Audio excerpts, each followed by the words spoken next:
Okay then guys, welcome to the second compilation video. In this episode we've got Michael Jackson's Moonwalker, MicroMachines, Rash, and Streets of Rage 1 and 2 on the Sega Megadrive. Enjoy. The late Michael Jackson is arguably still one of the biggest pop stars of any generation. The height of his solo popularity was back in the 1980s, and in 1988 he released his pop promo movie, Moonwalker. This was a slightly strange piece of 80s nostalgia that tapped straight into Jackson's weird and wonderful mind.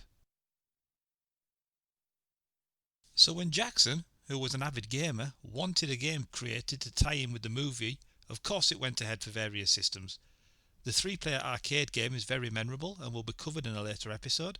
However, for the Megadrive version, Sega started development with the game being released in Europe on the 25th of January 1991. When you put in the cartridge and switch the system on, you are greeted with the traditional Sega logo and a basic starting screen. From here you can start the game and choose 1 or 2 players, or better with the options. This option screen is quite interesting as you can play the 16-bit samples of the game's music and sound effects. Obviously I don't want a copyright strike, so I'm not going to play them here in any great detail, but you get the gist.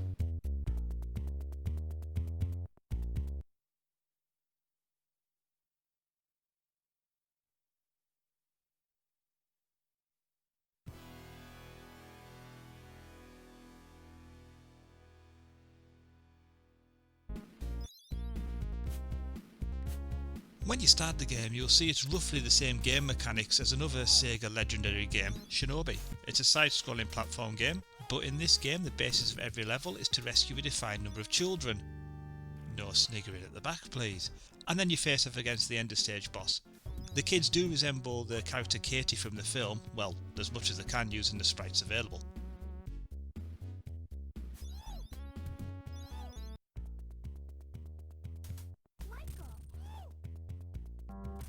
The controls are easy enough. A does a special hat throwing spinny move, B does a Michael Jackson kick, and C jumps. Holding onto the A button powers up Michael, and that makes all the enemies on the screen dance themselves to death. Particularly amusing is when the dogs do it on one of the later levels.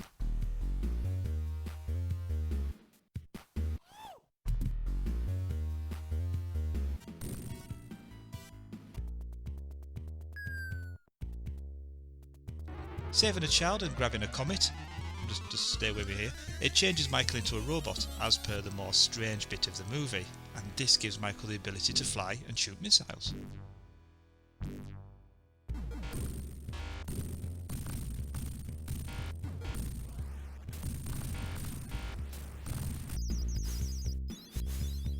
All the levels have their own unique style. Stage 1 is set in Club 30, where the children are hidden behind various doors around the levels. Stage 2 is set in the street, outside, and there's various children hidden in the boots of cars this time, with the thugs clicking their fingers like they're in West Side Story. Stage 3 is set in the woods. Stage 4 is set in a cavern, with children hidden in various caves, and the last stage, the enemy hideout, which again sees the kids hidden behind various doors. I mean, these bad guys need to start getting more original. Once you save all the kids, Bubbles the monkey then appears out of nowhere and points you into the section you need to be at to fight the end of level boss.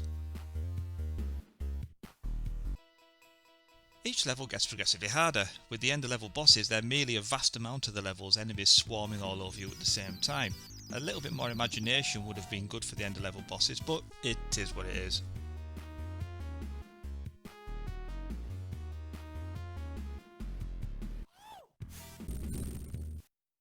At the end of level 5-3, you are then taken into a spaceship level. Again, stay with me here. And to defeat the game you are faced with shooting Mr. Big's spaceship down. It's easy enough to do, but it's far removed from the rest of the game and just kind of fits in with the whole Moonwalker style.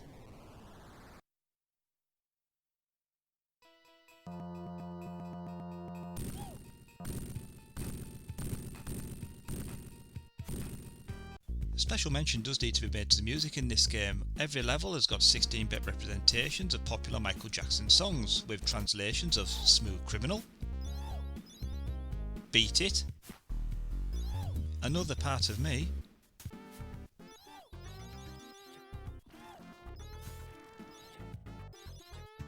Billie Jean,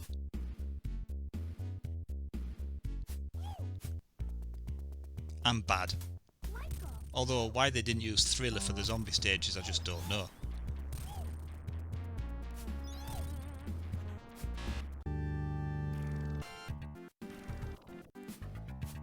You will notice that during the end credits that Michael Jackson himself is noted as a producer, but how much he actually had to do with this still remains up for debate. This game still remains one of the favourites on the Megadrive system, with a Master System conversion also available. Like I said earlier, there is an arcade version, but this is a vastly different game and it's well worth a look at. I very much enjoyed playing this game both at the time and again for this review, so do yourself a favour, go and pick it up and relieve that 80s cheese all over again. Thanks for watching. Don't forget to like and subscribe, and I'll see you next time on Noob Game Reviews.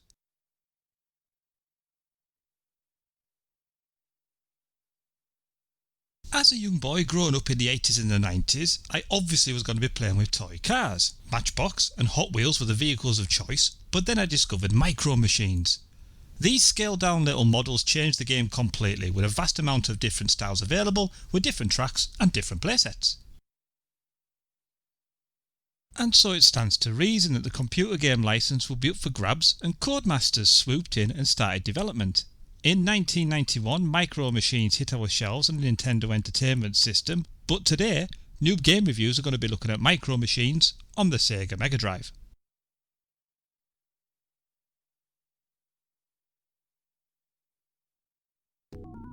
One thing to get out the way from the get-go, the music is terrible.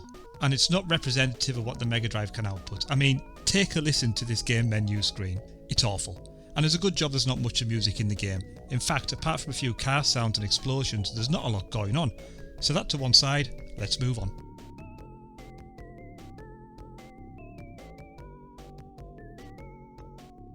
Codemasters at the time were a bit of a maverick game company. They got into hot water for their Game Genius system, and MicroMachines in the Megadrive was no exception. They started sending out preview cards to various places before even getting a license from Sega to distribute the game. They were unique in having different shaped cartridges. Here is the MicroMachines one. One of the sequels even had a multi-tap built in, but that's for another day.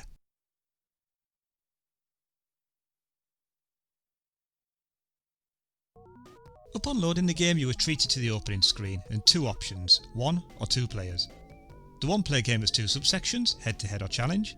We're going to tackle the challenge first, as this is the main hub of the game. You select one of 11 characters, all have their unique abilities. Spider is regarded as the best, however I slightly resemble Dwayne, so I'm going to pick him.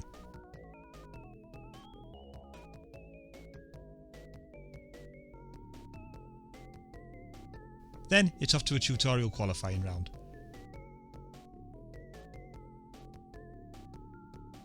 It sticks you in a speedboat, you drive around the bathtub. This gets you ready for the main game and gets you used to the controls. On the Megadrive, you press B button to accelerate, A button to slow down reverse, C button fires any weapons that you have, and the D-pad moves you left and right. It's simple enough.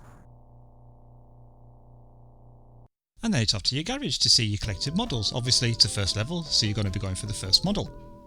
Level 1 is racing 4x4s around the breakfast table. All the races have their own unique namings, as you can see, and this is where the fun begins. MicroMachines is a top-down racer, and it's basically a race to the end line over 3 laps of a track. Finishing in the top 2 moves you on to the next level, finishing below second place loses you a life. The aim is to complete all 25 tracks. The 25th track you must win to complete the game. Every track you complete you acquire the vehicle, and your collection soon builds up. All the tracks have themes, and they are in no particular order. You could race on a breakfast table in 4x4s. You could drive in a bathtub in speedboats. You can ride buggies over a sandpit level.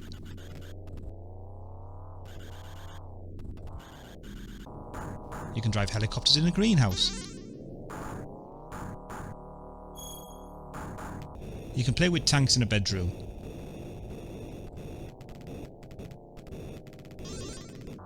Or Formula 1 cars on a pool table.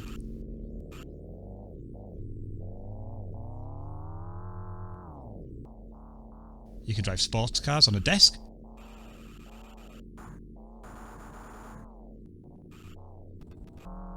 And you can even drive warrior cars on a workbench.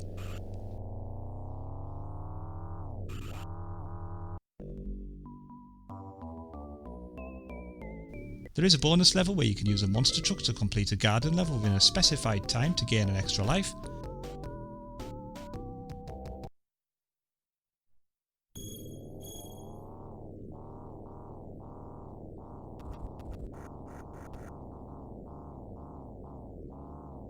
But as you can see, I wasn't very good at this level.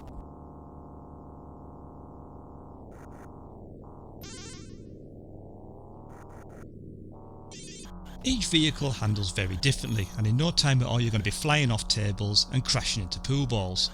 Some of the cars have weapons. The tanks can fire a cannon to destroy your enemies, and the warrior cars smash them to a pulp. You end up playing with the different cars 3 separate times over the course of the game, so the variety does keep you entertained. The level designs are well done, each have their own obstacles and pitfalls. The bath plug in the speedboat levels was a particular pain for me, as well as the thin rulers on the desk levels. But as I say, practice makes perfect. Or not.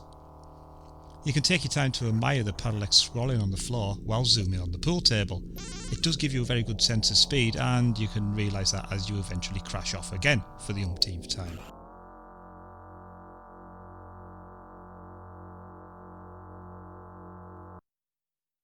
Every few races, one of the computer controlled characters drops out and you choose another. This eventually leads to the final race with the final 4 racers. It's a speedy sport car level on the desk environment where you must finish in first place to complete the game.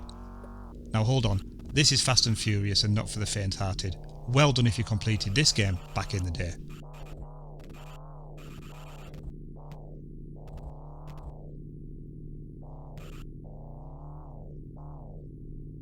The 2-player game has the same mechanics as head-to-head section of the first player game.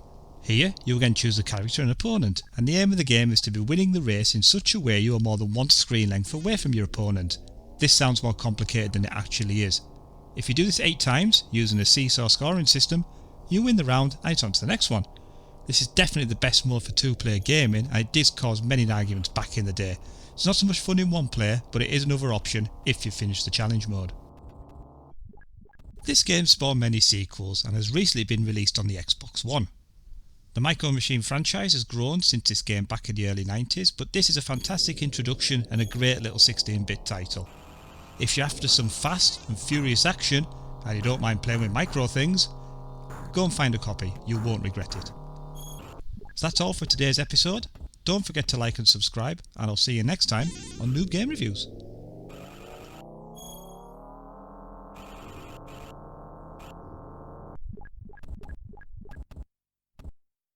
There are a select group of people out there that like to ride motorbikes, and there are another group of people that like kicking the crap out of each other. So, for the select group of people in this particular Venn diagram, here is Noob Game's review of Road Rash on the Sega Megadrive.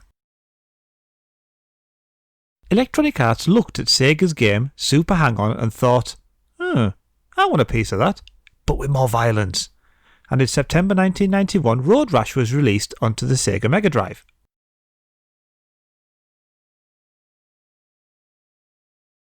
Designed and produced by Randy Breen, Road Rash combines a motorbike simulation and fighting.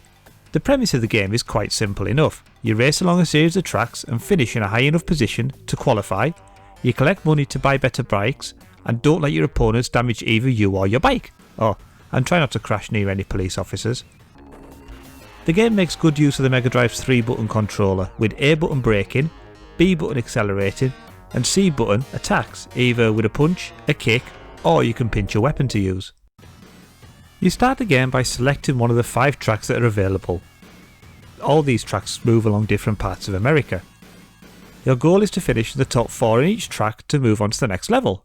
As you progress through the levels, the length of the road gets longer, your opponents get harder, and more obstacles appear on the road. Other cars, oil slicks, etc, etc. Your bike does get up to some speed, and when you max out your game zips along at a frantic pace. The level specific scenery moves along, and the screen waves up and down at a pace enough to trigger anyone's motion sickness.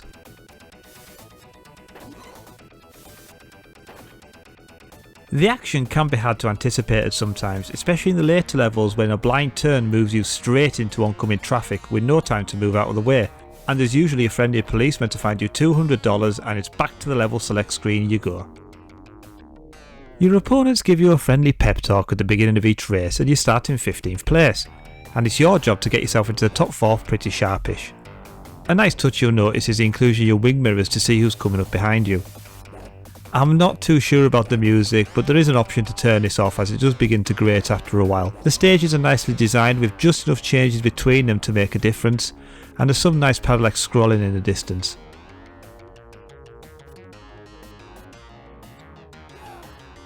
The game does have a password feature so you can load up right where you left off if you need. However, the game ends when your bike is damaged too much you can't afford to fix it, or you get caught by the police and can't pay the fine. I do fear, however, you might not even get that far. I played this version for a good few hours over different tracks, and to be honest, I just got bored. Now, I know in 1991 this was one of EA's biggest titles and is fondly remembered to this day. However, I do believe this is one of those times where memories outshine the actual gameplay. Yes, it's fast and it zips along, but I found myself wanting the races to hurry up and finish. It does get repetitive pretty quick and I don't see myself rushing back to play it again. The game was ported to a number of different consoles. Here's footage of the Master System version, which looks and plays very similar to its 16-bit big brother, albeit just a little bit slower, but it does look great for an 8-bit title. Then you've got the Game Boy version. Now, let's just leave this here. There was a 3DO version with a full motion video and a mission mode, which adds variety to the game and in my opinion is a much better option than the Megadrive version. So, there we have it. Personally, I don't really see the replay value in this game, but I do know the Road Rash series of games have a good strong following. I will be covering some of the later titles at a later date, but as for the original, I can see it gathering dust in the N.G.R towers. That's all for now. Comment below if you agree or if you don't with what I've said in this review. Thanks for watching, don't forget to like and subscribe, and I'll see you next time on New Game Reviews. In 1989, Golden Axe was released to rave reviews, but the fans demanded more. In 1990, Double Dragon appeared on the system, but in 1991, Sega developed and published Streets of Rage on the Sega Megadrive. How does it stand up 30 years later? In this episode, let's find out. The game hit European shelves in October 1991 and was an instant success. It's simple, no-nonsense action and controls made it easy to pick up and start fighting. First the plot. The city had been taken over by a criminal syndicate, headed up by the evil Mr. X. The city is overrun and no one is safe. Adam Hunter, Axel Stone and Blaze Fielding are veteran ex-police officers who have left the force to fight back.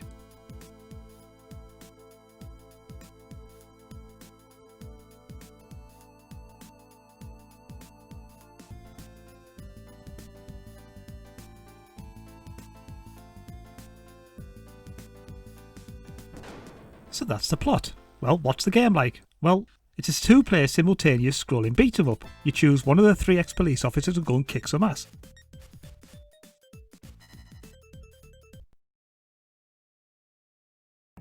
The controls are easy. C jumps, B attacks, and A calls on your police officer friends to help clear the screen. You can perform combo attacks by repeatedly hitting your enemies. You can get hold of them and pound them into the ground if you're close enough.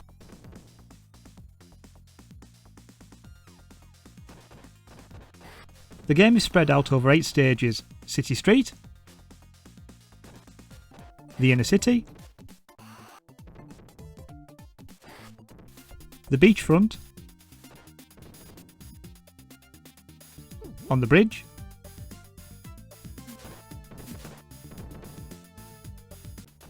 aboard a ship, the factory,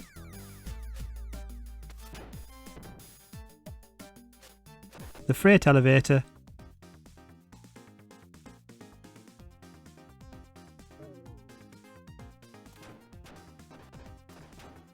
and finally at the Syndicate headquarters. As you've heard from them little clips, they all have their own soundtracks and they're all memorable and add fantastic depth to the game. Each level has end-of-level baddies. Unlike most games of this genre, they are not named and just appear as boss in the top panel. The manual does give them names, and they are named in the game's sequels. The baddies are cartoonishly bigger than your hero, and some are more difficult than others, but I do wonder if the Ultimate Warrior ever knew about this likeness that appeared in the game.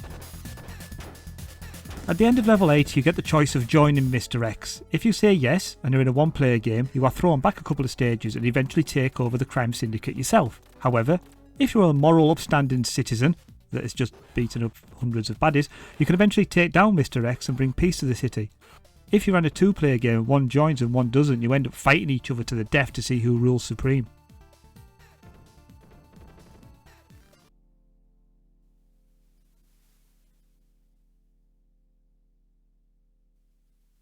The enemies that you face come in groups. They all have different attacks, some are the same enemy but coloured differently, offering different attacks. As per the norm for these games of the time, there's a lady dressed quite sexily with a whip. Not that the teenage me was complaining at the time. Later stages see the return of previous bosses as mid-boss characters, and if they weren't hard enough to beat the first time round, they definitely get harder the second. The game starts you with 3 lives and 3 continues, so it's not super difficult to complete. If you added a 2-player mode, it is a fun little game that will keep you going back to beat it. And whether you save the city or run it yourself, basically whatever floats your boat. The game has been re-released many times as part of many compilation packs. The original was ported to the Game Gear in 1992 and then the Master System in 1993. There were 2 sequels released on the Megadrive, and Streets of Rage 4 has just been released in 2020 on the new generations of computers. There was a gap of 26 years between games. The games through the Megadrive history did improve through the franchise and they will be covered a little bit later on. However, as the genesis of the franchise, this game stands out in the early Megadrive catalogue and it still holds its own today. Thanks for watching this episode, don't forget to like and subscribe, and I'll see you next time on Noob Game Reviews.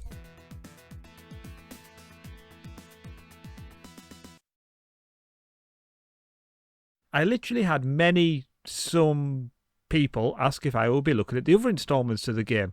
So don't say I don't listen to you all, so here is N.G.R's review of Streets of Rage 2 on the Megadrive. The game was released in 1992, and due to the success of the first instalment, it was almost guaranteed to be successful. But in order to make this game bigger and better, the developers at Sega had to develop a new way to produce the game cartridges in order to fit everything in. The game was created by the same team that produced Streets of Rage 1, and it follows on from this game. It's set a year after the original, and basically, Mr. X is back.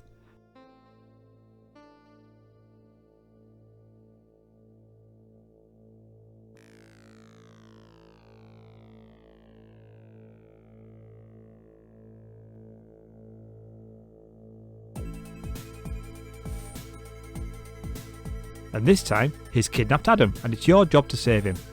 This time you can control 4 characters. There's Max, who's a wrestler, there's Axel and Blaze from the first game, and Adam's little brother Skate.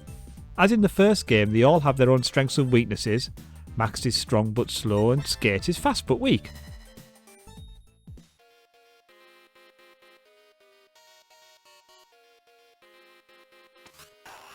As before, it's a side-scrolling 1 or 2 player beat-em-up. You've got the usual kick, throw and jump attacks, but instead of the police car from the first game as your special move, you've now got 2 super combo moves you can use. And just to put a disclaimer out, these are definitely not inspired by a certain Street Fighter 2 game that was released a year earlier. You can use these as many times as you want, but make contact with your enemy. As well as taking them down, you also lose a bit of your own energy, so use wisely. As usual, you've got hordes of enemies to defeat, and yes, fans of ladies dressed in leather with whips, these girls are back too. The levels are spread out over 8 stages. Stage 1 sees you battle in the streets and through bars. Stage 2 on a bridge and through a truck. Stage 3 in a fun fair, and various scenes that pop up in there. I do think they had some sprites left over from an abandoned Alien game to use up, so they shoved them in here. Stage 4 in a baseball field. I do love the do baseball signs, and in this stage, definitely not the Ultimate Warrior from the first game again makes an appearance. Stage 5's on a ship.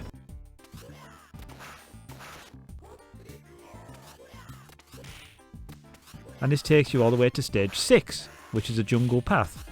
Stage 7 sees you battle through the base, and stage 8 is battling against the bosses again to fight Mr. X.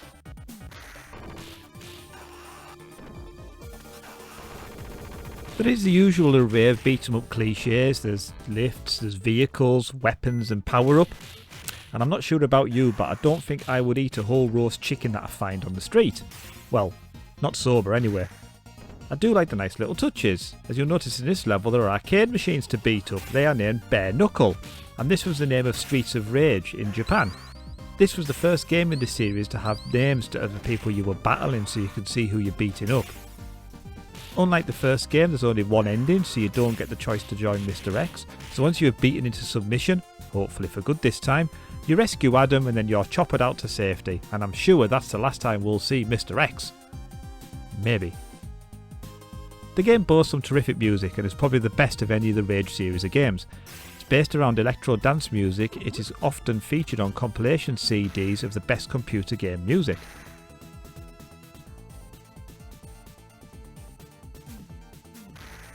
Streets of Rage 2 was ported onto the Game Gear and the Master System. They try hard to give a good representation of the original, and to be honest, they don't do a bad job. But if I was pushed, I would have to say the Game Gear version is the better of the two. The Master System version seems to make your character feel like they're moving on ice. You only get the choice of 3 characters in these games, poor Max is left out, but they do the job as expected for an 8-bit system. The game has been re-released a number of times over the years, with versions on the Dreamcast and Xbox for example. But this version remains a firm favourite of the Streets of Rage fanbase. The game is bright, colourful, sounds amazing, and it still holds up today. I always did enjoy a little blast of this game. Like I said, I will be completing the trilogy of Megadrive Streets of Rage games with a 3rd instalment soon. But for now, thanks for watching, don't forget to like and subscribe, and I'll see you next time on Noob Game Reviews.